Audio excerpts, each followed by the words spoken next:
Danger strikes fast. Fast turns deadly. We now believe tonight's bombing is linked to a foreign national who slipped through vetting in 2018. The threat level has been raised to severe. This city is under siege by failures years in the making. 2 American soldiers were ambushed in broad daylight, not overseas, not in a war zone, but just blocks from the White House. One is dead, the other fighting to recover. The attacker, an Afghan national who entered this country under the Biden administration and shouted Allahu Akbar when he pulled the trigger. And tonight, every single National Guard member patrolling Washington, D.C. is armed to the teeth. The Pentagon confirmed it just a few hours ago. 500 additional troops deployed. The Capitol is now transformed, and the question nobody in corporate media wants to answer are finally being asked. Now let's talk about what's at stake here. On November 26, Army Specialist Sarah Beckstrom and Air Force Staff Sergeant Andrew Wolfe were standing post near Farragut West Metro Station when a man walked up and shot them both in the head. Sarah sadly passed away on Thanksgiving Day. She was just 20 years old. Having enlisted in 2023, Andrew is still in serious condition and showing signs of improvement. His mother says he gave a thumbs up to a nurse and wiggled his toes. West Virginia governor called it a positive sign as the family asked for continued prayers. But the attacker, Rahmanullah Lakhanwal, allegedly shouted Allahu Akbar as he opened fire before being shot by another guardsman. He entered the United States in September of 2021 through Joe Biden's Operation Allies Welcome. Now, Tom Homan has been warning about this for years. All of us have. He says many of these Afghans came with no documentation, not even an ID. They weren't properly vetted, and now an American soldier is dead because of it. And we interrupt with some breaking financial news. While the nation mourns, smart Americans are thinking about protecting what they have. Over the past year, you have seen physical gold and silver skyrocket. But now here is some even more news straight from Nevada. AmeriCorps Resources, trading as AMCOF in the United States and AMCO in Canada, is positioning itself at the center of Nevada's modern silver resurgence. They've acquired the Trinity Silver Project from Newmont, and then Newmont actually became a shareholder in that very same deal. When a nearly $100 billion mining giant takes a stake, that's worth paying attention to. Now, Trinity is not speculation. It's a historic silver mine with over 5 million ounces produced, and historical data pointing to 28 million ounces still in the ground. The stock still trades under 25 cents. Silver, yes, hitting all-time highs. You can find out more at the link in the description. We thank them for supporting this program. But here's what makes the story even more explosive. The Department of Justice just announced a separate case. Another Afghan national named Mohammed Dawood Al-Okhazi, also admitted during the Biden era, has been federally charged for posting TikTok threats to build a bomb and kill Americans in Fort Worth, Texas. Attorney General Pam Bondi said the suspect, specifically, she said the individual explicitly stated he came here to kill American citizens. Now, that's 2 Afghan nationals charged in 1 week. Meanwhile, the Pentagon confirmed on Tuesday that every guardsman in D.C. is armed and conducting joint patrols with the police. Secretary Hegseth deployed 500 additional troops within hours of the attack, and the Trump administration is not playing defense anymore. Here it is, Pam Bondi confirming, because the 2 National Guardsmen got shot in D.C., the Trump administration flooding the American cities. Bar before working hand in hand with Secretary Noem, Homeland Security. Director Patel has already arrested 500 suspected terrorists since January 20th. We're working hand in hand with Pete Hegseth. And yes, we are bringing in our National Guard to every city we possibly can. Who needs our help? And that's a lot of them. We're tied up, as you know, in a lot of court hearings right now. These young men and women in the Guard, they want to help our country. They want to be here. They are patriots, yet they will not be attacked by a radical Islamic terrorist who screams by reports, Allahu Akbar, before shooting 2 of our Guard members and almost killing more. Yeah, can you... Working hand Almost killing more. If it wasn't for that brave guardsman who stabbed the guy, National Guard members patrolling D.C. are armed as the mission continues in the nation's capital and other major cities. Suspect in the D.C. shooting of 2 National Guard members formerly charged with murder pleads not guilty, of course. Another Afghan national, we're finding this out 72 hours ago, came in via Biden's Operation Allies Welcome, arrested in Texas for TikTok bomb-making video targeting Fort Worth days after the D.C. Guard shooting.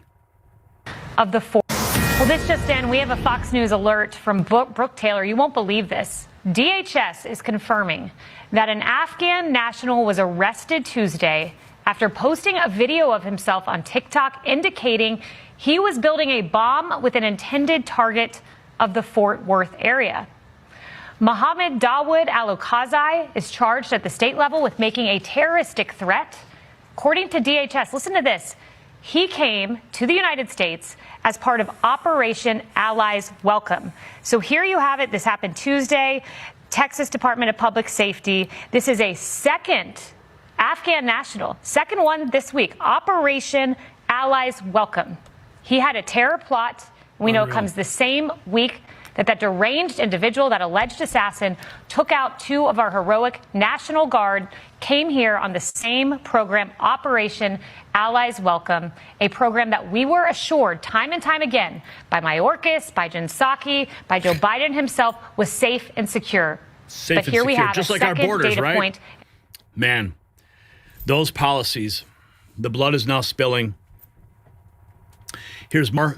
Pam Bondi in the cabinet meeting today, marathon cabinet meeting at the White House today, discussing Sergeant Andrew Wolfe. Yesterday in the hot, President Trump, thank you for talking about Sarah. Heartbreaks for her family. And Andy is doing well. His parents, Melody and Jason, wanted me to tell you, and I was with them yesterday in the hospital. He's a miracle. I was there when the surgeons came in, and they wanted you to know this. He's a miracle, and if everyone in this country can continue to pray for that family. He's got a long road ahead of him, but he is a miracle. And of course, our D.C. initiative is led by our amazing, and the monster will be held accountable who did this. Miracles are happening. Every National Guard member in D.C. armed following the recent shooting that killed one critically injured and another minutes away from the White House. Pentagon said during a press conference, Hexit deploying 500 additional National Guard troops.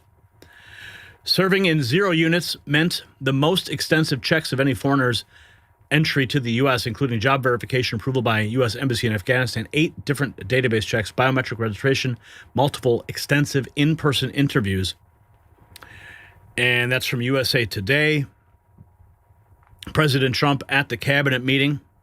And I want to pay my deepest respects to those two incredible people from the National Guard in West Virginia they came from. I spoke to their parents. Sarah is gone. She passed away. She's looking down on us now, and she loves her parents, and they loved her. They were, somebody said, how are they doing? I said, the word is devastated. Doing. How are they going to do? They're devastated. The rest of their lives they're going to be devastated. She was an incredible person, highly respected, top of her class, everything. She was like a perfect human being. 20 years old, just started. She was like a baby. She was so proud. They were giving her a promotion, and she told the parents that she was getting a promotion, and they were so proud of her. Then they get a call that this happened. And we have one young man who's fighting for his life. He's fighting very hard. I think he's probably doing better than anybody. They said he didn't have a chance. I'll tell you, the one who said he's going to live is his mother. I spoke to his mother. Sir, he's going to live. I spoke to her very soon after this horrible event took place with this scum that is able to come into our country. I spoke to his mother. Sir, he's going to be okay. I'm telling you. No doctor thought that. Nobody thought that. He was hitting bad places, and she was like so positive. It was incredible. And it's possibly right, Pam, right? Possibly right. Boy, it would be amazing. If he lives, it would be amazing. A miracle, actually. That's exactly what Pam Bondi said to relay the message that miracles are happening. U.S. Department of Justice posting this 9 hours ago. Afghan citizen federally charged for posting threats to build bomb and kill Americans. The Afghan national came into America during the Biden administration and is alleged explicitly stated he came here in order to kill American citizens. It's official now on the record. Tom Homan laying into it with Jesse Waters on Fox. Alejandro Mayorkas. I worked for Fox News the last 4 years under Joe Biden, and almost every day I was on the air saying that the Secretary of Homeland Security, Alejandro Mayorkas, was lying. So wasn't Lloyd Austin. These people were not properly vetted. And you don't have to believe me, but DHS Inspector General came out report, said the same thing, and so didn't DOD IG. They weren't properly vetted because they didn't have access to any documentation. I know for a fact a lot of these Afghanistans, the ones that landed here in Dulles Airport, came with no documentation at all, not even an ID, and nothing from their homeland. And if you're going to try to find those documents, which they really don't exist, you're going to take them from the Taliban. You're going to make Taliban's going to give us the intelligence information we need to vet these people. It's ridiculous. They weren't properly vetted. The Inspector General, DOD, and DHS said it several times. Joe Biden lied to American people along with Alejandro Mayorkas. And they want to keep saying that, this is Trump's problem. Trump has blood on their hands. Where were all these Democrat congressmen and senators the last 4 years when 10 million illegal aliens came to the border? When sex trafficking, women and children, all-time high. They lost track of 300,000 children that were smuggled in the country. President Trump's already found 30,000 of them. President Trump's winning every day. Winning every day. Cleaning up the frickin' mess that Joe Biden left behind. Here's the press secretary 22 hours ago.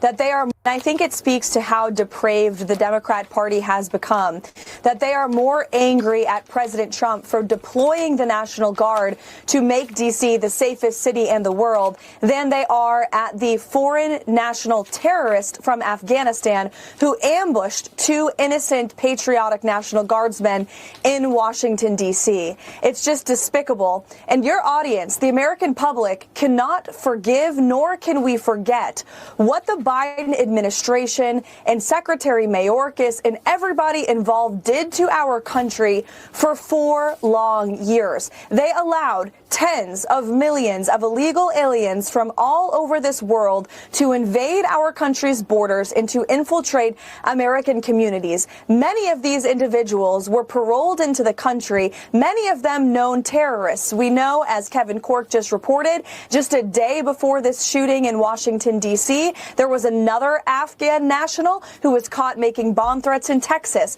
Remember, before the 2024 election, there was an Afghan national who was also caught for making bomb threats at election sites. So these are not people who should have ever been welcomed into our country. And so while President Trump has done everything in his executive power and through the One Big Beautiful Bill legislatively to secure the border, and that effort has been remarkably successful, we have had 0 illegal aliens released into our country as a result of President Trump's effective policies over the past several months.